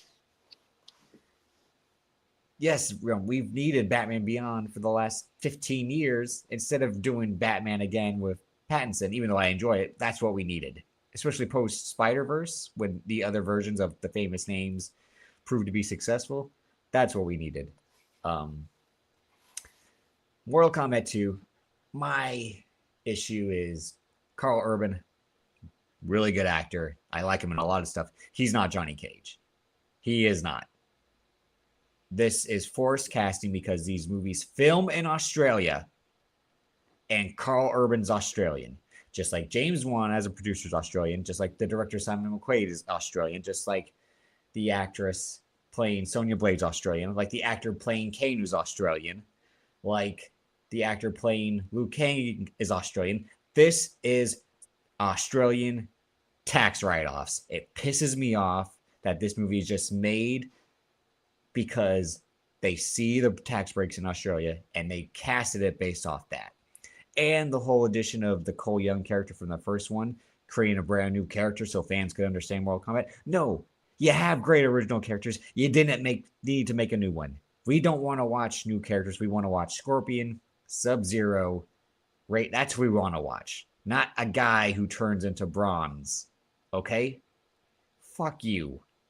So fuck this movie. And it's written by the guy who I've said has been a hack for years, Jeremy Slater, who did the Moon Knight TV show, who did the Fantastic Four version in 2015, which was abominable. So, as I always tell you, look at the credits and you'll see if a movie's bad or good. Jeremy Slater is always attached to garbage. So, Mortal Kombat 2, nope. Not getting my money, not getting my eyes. Number 8, John Madden. David O. Russell. I haven't seen a David O. Russell movie since The Fighter because he's only really had 3 years. Oh, no, since American Hustle. Yeah. Never mind. After American Hustle, he did Joy with Jennifer Lawrence. Never saw that. He did a movie that he took his name off of with Jake Gyllenhaal and Jessica Biel. I forget what that is called, but he hated that they hated his version, so he took his name off the movie. He did one of those things. And then he did, what else? He did that movie Amsterdam with Christian Bale, Margot Robbie, and John David Washington. You and I were both like, this looks terrible when we that because that was coming out right as the show was really on a roll. And then he had, I think, one other movie before that. But overall, David O. Russell has been one of Hollywood's biggest dickheads. Anyone who's ever worked with him will say that. Christian Bale is, I think, the only guy to defend him and continue working with him. Just because Christian Bale is a bit of a dickhead, as we've heard his audio tapes leaked. Yeah. Despite being an actual nice human being in terms of what he does for charity as well.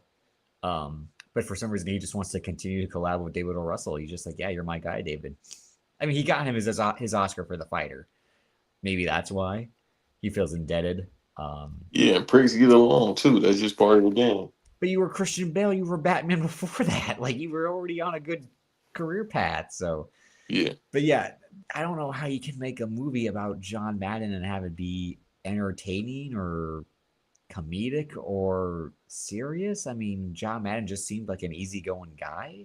He was a good football coach and then a revolutionary play-by-play guy. So I don't know. I'm not excited. And again, this is an Amazon movie that will be in theaters and then on Amazon, I believe. Supergirl, like I said, I'm really just not excited for anything in the DCU at the moment. That trailer did not blow me away either. It looked very bland and boring.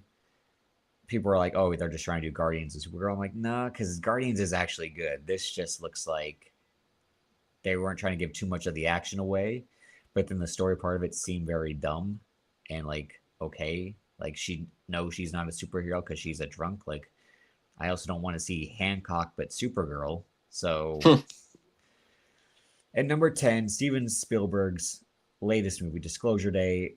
Oh, God. I'm not saying Steven Spielberg hang it up because I wouldn't tell Martin Scorsese or Ridley Scott to hang it up. But him going back to the well of aliens and the government and mind control, that trailer, I'm like, I'm not entertained by this trailer at all. I don't want to see. What are you trying to say? That again, society we're easily controlled these days, and who would believe it if we are? Like, okay, Steven, like, yeah, again, all-time revolutionary icon, legend. Would never put him down, but like this, I don't think is it for me. Yeah, I haven't even seen the trailer to it. I just seen them talking about it, and that's it. And again, people, these are my least anticipated movies of 2026. Now, the last 15 minutes before we close out will be my top 10. And there's going to be one movie on there, and not on there. That's very glaring, and Banks will probably be mad that it's not on there. So at number one, I got Spider-Man: Brand New Day. Again, Spider-Man is my favorite superhero character of all time. I'm excited for what Destin Daniel Cretton will do. I think the Punisher element, like we said earlier, will be a breath of fresh air to see Spider-Man interact with someone like that. Tom Holland is a good actor, despite what anyone says, and he's always great as Spider-Man. You He's always said great he as a bad actor. people do, because when we get about the Odyssey, people are already criticizing his acting in the Odyssey trailer, like, "Oh, this kid, look at him try to, show he can act." This I'm like, kid, that man like 30 years old, bro. well, now he's 30 years old. Now he's my age, but he still looks like a kid. Again, he's Yeah. got the face of a 22-year-old, like, I gotta and the excuse me height, too. My and the back's height. starting to flare up, so I gotta do No, it's all different right. things. I mean, people were like, he's basically the modern day Michael J. Fox, and I would agree because they're both short guys who have that boyish charm for most of their Yeah. career. Hey, and they made a hell of a lot of money. Yeah, I'm not saying that. I love Michael J. Fox. Who doesn't love Michael J. Fox? Like, always entertaining, and even entertaining is the voice of Stuart Little. Like, Yeah. but Spider-Man: Brand New Day is my number one most anticipated movie of the year, and number two is The Odyssey, which we spoke. I don't need to go too much on it. It is what it is again. Like you, I enjoy the Greek myths, the ancient text. Hmm. I love 2004's Troy with Brad Pitt, Eric Bana, Brian Yeah. Cox. They could have done the Odyssey as a sequel to that movie, especially back then because Sean Bean played Odysseus in that movie. Hmm. And when Troy ends, the Odyssey starts because it's the Troy's been taken over. Achilles is dead. Spoiler alert. Um, Man, go read a book. Ain't no spoiler I'm alert. they successfully created the Trojan horse, which the Odyssey trailer showed. The giant wooden horse, and Odysseus is now going to take his men back home after war is over. So the Odyssey, I'm looking forward to it. Chris Nolan. I mean, you and I hyped up Tenet for a long time, Yeah. and it's a fine movie. It's a fun movie at times. It's obviously not his greatest. To me, that would either be Dunkirk or The Prestige. And Dunkirk was my favorite movie of 2017, which is actually a really good The movie. Dark Knight don't exist. That's number three. Shit. Just because, again, Go watch that again. no, I always watch it, but I on any given day, I'd rather watch The Prestige or Dunkirk over the And Dunkirk. those are two great movies, so I'm not even Yeah, mad at it. well, it just speaks to like this guy's talent. Again, like number three, I got you didn't have it on your list, like you said. And I really like. All right, I like the Mandalorian TV show. Okay, do I agree the last season was its weakest? Yeah, and it wasn't because the Lizzo and Jack Black part of it. Yes, that was just a bad episode. That was a bad episode overall because they tried to make it a weird Mandalorian cop show for their 34 minutes, Yeah. and it kind of took you out of the main story, which was um, the Mandalorian infighting and all that. But I really like the first two seasons, and this is John Favreau's first movie since his Lion King.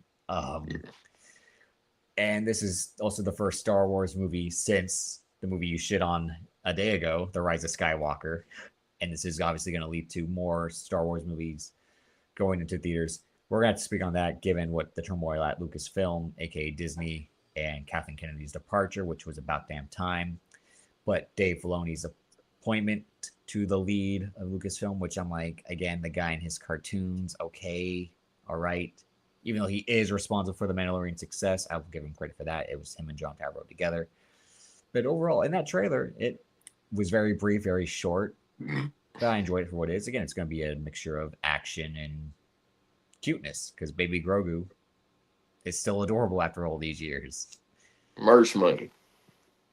Number four, I had to take off because I already watched it and it's already aired. So the Rip, we'll talk about that hopefully when you've seen it on the next episode. I recommend people go out and watch it. Very solid cop thriller. Not as much on the action side, but like I said, so if you're expecting a lot of gunfights and all that, it's more sort of that towards the last of it. But it's a good cop thriller. Good acting from Ben Affleck in particular, and Matt Damon. Really, Tiana Taylor doesn't have too much to do in this, which is unfortunate.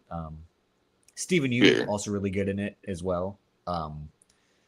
So yeah, The Rip, I recommend it. It was number 4 on the list just because every year I get excited for a cop, especially a dirty cop movie, Yeah. and that's what that's a genre I always enjoy.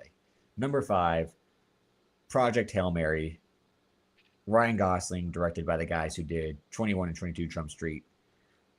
That first trailer, I'm like, because I don't know if it'll be too serious and maybe not funny enough. But I'm a Ryan Gosling stan. Again, I respect the hell out of Lord and Miller. They're responsible for 21, 22 Jump Street. Like I said, the Lego movie, especially the first Lego movie, phenomenal. Can't believe Hmm. that that's as great as it is. Obviously, they're the writers and producers of the Spider Verse movies. And yeah, this is their first live action movie since they had Solo taken away from them. And again, which we'll get into when we do our Lucas film Star Wars conversation on the next episode when we have more time to delve into it. But and my aunt just gifted me this book because it's based off a book written by the guy that also wrote the Martian book that got turned into the movie, the Martian with Matt Damon, and it kind of has that same vibe of a guy tasked to save something on his own. So number 6, Wuthering Heights.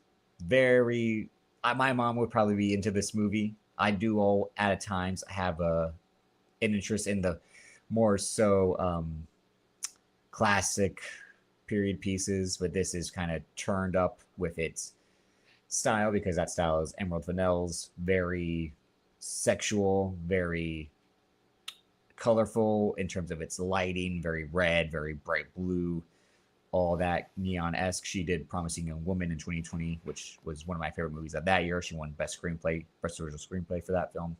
She did the controversial Saltburn in 2023 with Barry Keoghan and Jacob Elordi, who's returning in this movie to co-star with Margot Robbie, who's produced, I think, both Promising Woman, Saltburn, and this movie as well. So she has a relationship with Emma Fennell.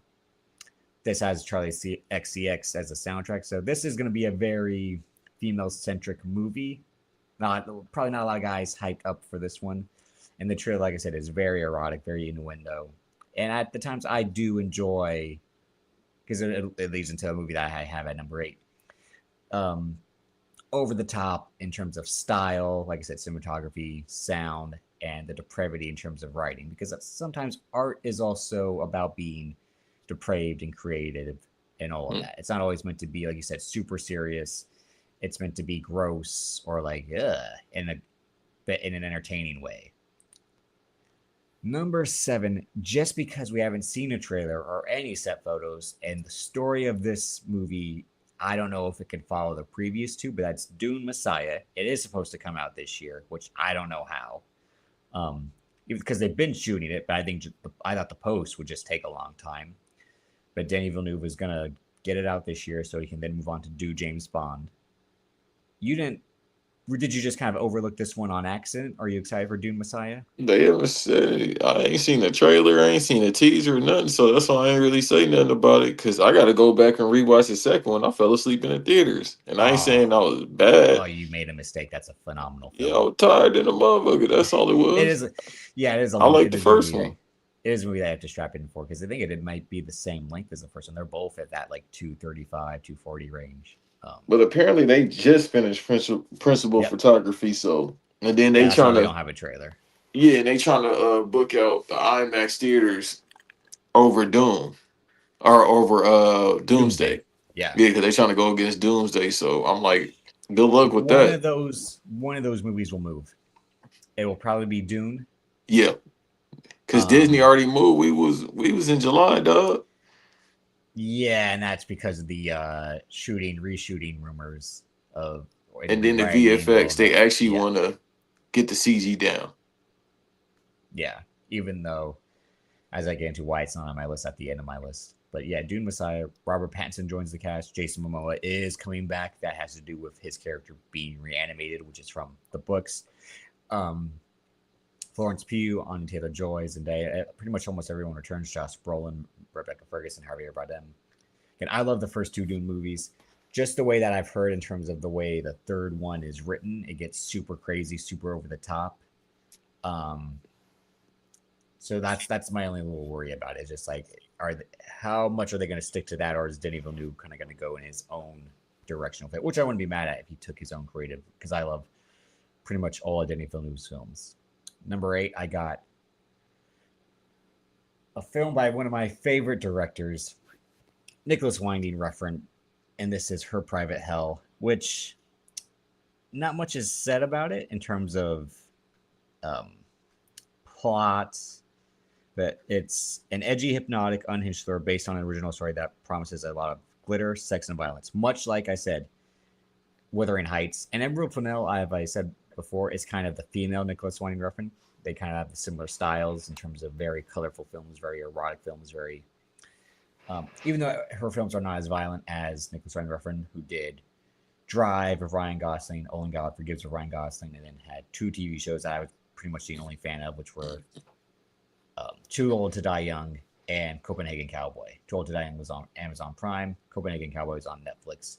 I don't want to say check those out just because your mileage may vary in terms of pacing and, like I said, depravity and like what the fuck is this show about? Because Nicholas Winding Refn is also tries to be David Lynch in his like it's about this story, but not really about this story, and the weird and wacky characters you meet along the way. But I'm glad he's making a movie again.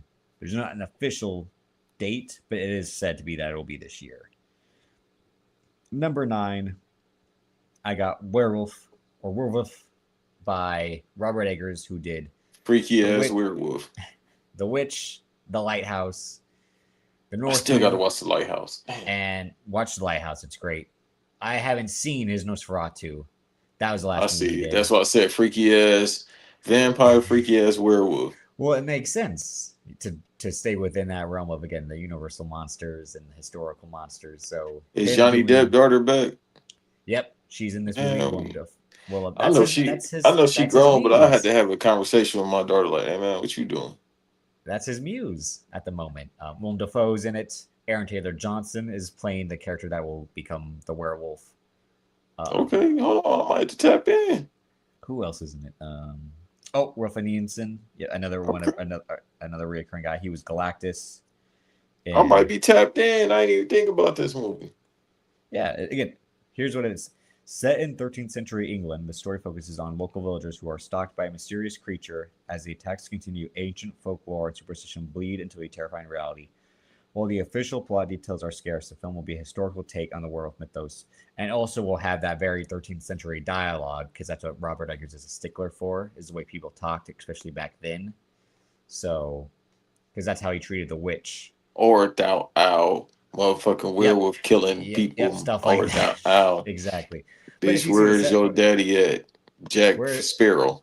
if you see Lily Rose Depp, who you're talking about, her character seems somewhat deformed, so she won't be playing the pretty girl like she tends to do. She seems like, they got makeup to kind of have her look ugly and deformed. Oh, she got her ass beat by the werewolf.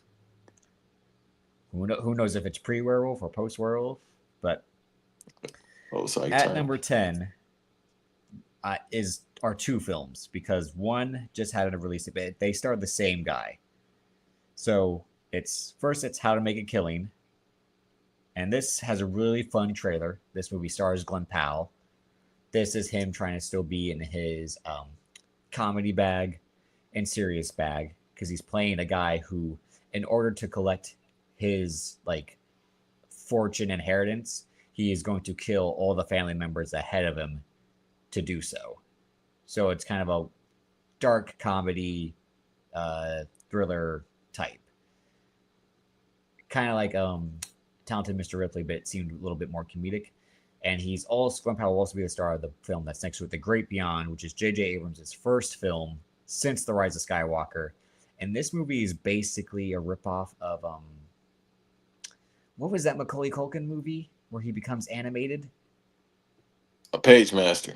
Page Master, because this movie is an author of popular fantasy novels reveals that the mythical world he's known for creating is actually real, sending him on a quest. So Glenn Powell will play this author and go into this, and it's a ripoff, I guess, of Imagination Land from South Park. And I think isn't there also a Brendan Fraser that's the same thing where he reads the books and they come to life, like Inkheart? Isn't that another one? I think Um, so. yeah. So J.J. Abrams again, never known for his originality. All he does is copy and paste. Um, I've enjoyed his first two films a lot, which are Mission Impossible 3 and Star Trek 2009, as I call it. Yeah. Great films, phenomenal films. His career kind of tailed off after that because he did Super 8, which I watched last year for the first time. Fucking awful. It's almost as bad as Stranger Things in terms of it being a ripoff of Spielberg's classics. And then he did the Star Trek sequel, Into Darkness, which is okay. Um, it's fine. Force Awakens is good. It's the best movie of the new trilogy, but it's the same Star Wars movie we saw in the 70s, just updated.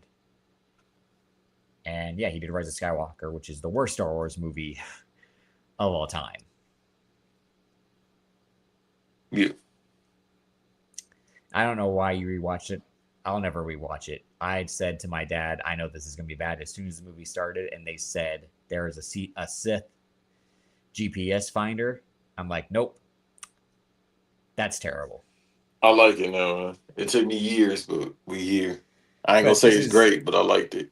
like I said, so Glenn Powell, he's also has two projects just announced in this past week. One is called Tesseract. That'll be written and directed by Sam Esmail, the creator of Mr. Robot. So I'm looking for that because I enjoyed Mr. Robot. I think Sam Esmail is a great writer, and obviously, and he's one of my favorite directors just in terms of his style of framing and putting actors in the lower corner and having the shot reverse shot like the Coen Brothers. He doesn't have really dirty frames or shaky camming. That guy's got very and good tracking shots as well. And he'll be the star of a Judd Apatow comedy, which I'll be a little bit worried because I think Judd Apatow's officially washed these days as a creator, where he'll be playing a country music star on the decline. And they announced that Christy Milotti, who was um, God Sophia Falcone in the Penguin show, she'll be his co-star in that movie. So Glenn Powell, he's still trying to prove he's a movie star. They'll have Chad Powers season 2 come out. I enjoyed the first season of Chad Powers. It was just way too short, but that's because they weren't sure if the show was going to be a full-on hit, which is why they greenlight more episodes. Um, so Glenn Powell, I'm still on the hype train. I'm still a believer. And this, after the Running Man, kind of didn't do what people thought it would. But again, it's a Stephen King IP, and those always really don't translate to box office success. Only really it has, because the last two movies that were based on Stephen King stuff both underperformed. That was Doctor Sleep and The Life of Chuck. Uh, but the last one, I only really put this on because the Rip came out, which is Coyote versus Acme. It'll finally come out allegedly this year. Hell no. Yep, that's what they're saying. The long shelved Warner Brothers project because Warner Brothers greenlit it and got mad they greenlit it. I John Cena's in it. Will Forte's in it, and I like Will Forte. He's funny. But I just want to see how they do again. Live action meets Looney Tunes animation. I enjoy it because I grew up with it. Looney Tunes back in action as a kid. It was one of my favorite movies to watch as a kid. Um, Again, and Space Jam, obviously, one of my favorite movies of all time. So Coyote versus Acme is the last one on my list. And yeah, that's the reason I don't have Doomsday is what I've said from the beginning. I am anti the direction they're taking in terms of bringing Robert Downey Jr. back. I think it was a bullshit move. They shouldn't have done it. It was very cowardice. They brought back the Russo Brothers because the Russo Brothers have shown their hacks. Because The Electric State was my worst movie of 2025. Anyone who wants to sit down and watch The Electric State, don't waste your time. I'll just tell you that straight. Don't see how bad it is just to see how bad it is. It's awful, poorly acted, poorly written, poorly directed. Um, a waste of $200 million. That's why them coming back to do Doomsday and then Secret Wars. I don't know if they can recapture the magic they had with Winter Soldier, Civil War, Infinity War, Endgame. I think they peaked. They did the Gray Man, which I liked. Yeah, but that again, could have been a lot better. So I'm not high on Doomsday. It doesn't mean I'm not going to see it, but it at the moment in these trailers, these teasers to me are such up their own assness in terms of thinking they're making a serious film and all of that. Um, Then I see your comment again, a completely lazy BS move, and that you agree with what I'm saying. No, you Look, see the negative shit. You don't see nothing else. All right. I I know why they're doing it. Bob Iger and Disney, they're scared. They want the they want to be. I don't even think they're in the red, but they want to be out of the red. They want the green.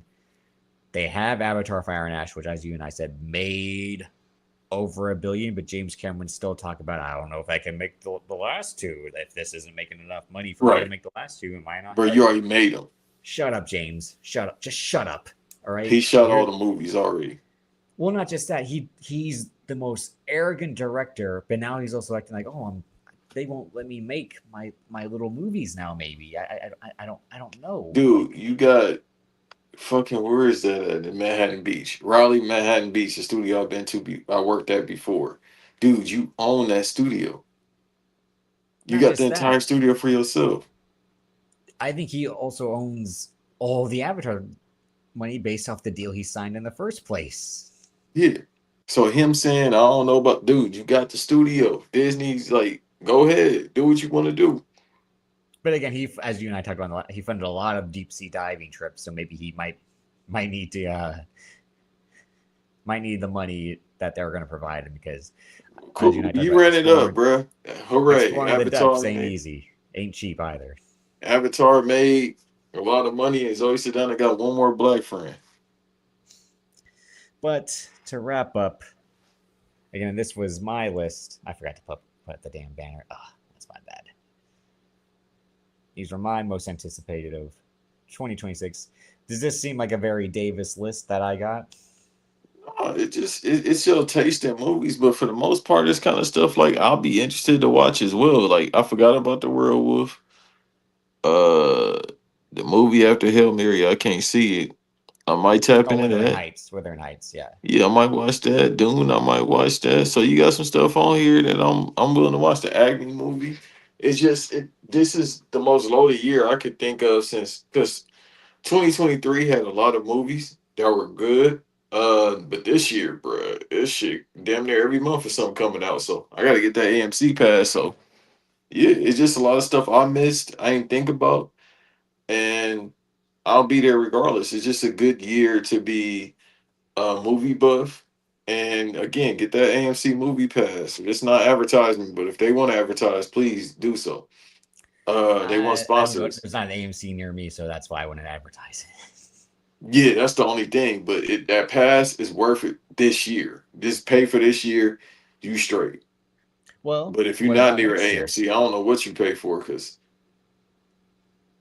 Because next year we'll have, allegedly, at the moment, this is all asterisk stuff. Next year in 2027, we'll have Spider-Man Beyond the Spider-Verse. Allegedly, they're still allegedly, drawing it. They're still animating it. oh, that shit ain't coming out. We'll have the Batman sequel after 5 years. Again, allegedly. That's coming out. We'll see. They start shooting it in May, We'll have Secret Wars, which we'll see. December 2027. Shrek 5. I'm not gonna watch Shrek 5. Those first ones I'll watch. I'll watch Spider Verse, Wasn't Five supposed to Batman. come out this year? I think they realized it was gonna take a lot longer to make And because then I Mike think they Myers probably like, hey, I need you to up that pay too. no, I think they just rushed the announcement and then they're like, oh, we actually got to make a full movie. Yeah, Man of Tomorrow, aka Superman 2. I will watch that begrudgingly. Frozen 3, that's not for you or I. Sonic the Hedgehog 4. I'll be there. Teenage Mutant Ninja Turtles Mutant Mayhem 2. Yep, The Legend of Zelda, the live action Legend of Zelda. absolutely, How to Train Your Dragon 2, not for you or I. Star Wars Starfighter. This is the Ryan Gosling one absolutely. directed by Sean Levy. And Lord of the Rings The Hunt for Gollum. Yep, Uh, A Quiet Place 3. I didn't watch the Quiet Place spinoff, I didn't either. but I like the first two Quiet Place movies. Minecraft 2. And allegedly Godzilla vs. Kong Supernova. Hell So this would no. be This would be the third Godzilla versus Kong movie. Fuck no, I ain't Oh, and watching then that. a movie I talked about a few weeks ago, which is Fast, the Taylor Sheridan written movie starring Brennan Skelner. So, but that's a Hey, smaller. Fast 11 might come out this year. We'll talk about that when we see actual production photos, not AI ones. Yeah, yeah. They can make that movie in a month. So When once Vin Diesel starts realizing what day it is, yeah. yeah, that's what I'm saying. Hey, come off that price. It'll come out this year. Trust me. And after Dwayne Johnson, because he'll have this year, Dwayne Johnson will have the live action Moana Money. and Jumanji 4. So the man, much like Robert Downey Jr., who said I'm not chasing the money anymore. I'm not chasing the box office anymore. I'm about the craft. I'm about the acting. Shitting me. Meisner, all of that. Shitting me. He's got Moana, which made I think $1 billion as an animated movie. Not the Yeah. sequel didn't do as well, and then Jumanji, which both made close to $1 billion. Yeah. Surprisingly, they were either at like 900 or 800. But both those Jumanji sequels he did were surprise box office hits. But I think they did a smart thing and released them around the holiday time, like in between Thanksgiving and Christmas, and that was a lot of families seeing that movie. But this coming 2 days from now, it's the Oscar announcements. I said he won't be nominated for Smashing Machine. You said he will be. What should our bet be? What will the loser do? We'll talk off camera because I can't even think of it right now. You, brother, you got to give me at this point in my life a couple days to think about a lot of shit. Well, we only have 2 days. Give me till tomorrow when I can think about anything else. Should we do something that has to be on air or I'll something? come up with Okay. something. Anyone listening, if you have ideas, leave them in the comments of this episode after it's posted. See if we can get a helpful hand from someone. Nothing too Yeah, crazy, and again, and something that would probably work for on air. Uh, what do you want to do? Push-ups? Do you want to come on, push-ups bro. every 10 minutes? Do you want to Come on, do? bro. Every 10 minutes, I can do them every ten One of us seconds. has to sing a song. What do you want to? 50 burpees right now. I don't know if I can do. My knee is killing me right now. See, that's all right. My back hurt, but I give you 50 right now. I would, I'd have to do the officer and a gentleman. I got nowhere else to go. You gonna I go on got that ground nowhere and hit the else to go. burpees. But we'll figure it out. But thank y'all for tuning in. Let us know what your most anticipated or least anticipated are in the comments. We always appreciate the feedback.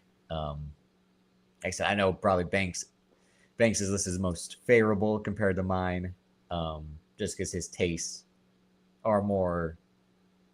I'd say you're more in the Teenage. pot. No, I'm saying I think you're more in the populist than I am. I'm not saying I'm too um, indie or too um, hipsterish, but like I said, me not being excited for stuff like Street Fighter or Clayface, again, just more has to do like they make these movies just to fucking push IP out compared to some of the other stuff. And again, I'm still excited for IP. Like even the Odyssey's IP, it's a book from 1 million years ago. Like that's Right. IP. Um, so I'm never one to like down IP, but it's just one of those things like, like these are the types of IP you pick when there is so much better shit out there. Like, um, yeah. So make sure you're liking the videos, leaving any comments, positive, negative. We appreciate regardless. Make sure you're subscribed, share, tell a friend, all of that, and turn those notifications on. That way you never miss it when we go live. We'll be back, like Bank said, maybe Friday, so that way you can watch the games on Sunday. And that episode probably will be a short one. We might have to have this wrestling conversation that we've been having in our messages, unless something crazy happens in between then too. But thank you all for tuning in. You can follow me on Twitter at Davis, aka Drip, Instagram Davis DC. Even though I really don't post that much on either. Banks has social media, but he really doesn't want you to follow him there. Yeah, follow But that YouTube because follow him that's on where the money is. REOP. Follow him on Black Announce Table with Wiretap, all that. Shout out to Black and Unstable. They're probably live right now on Twitch. I know Banks wants to go and check that out to support the fam. They are. That's why I was looking at it right now. My fault. Yep. No. That's saying, and plus, like I said, I gotta sit down because my knee is achy. Thank y'all. We'll see y'all next time. Peace. What can you say? Welcome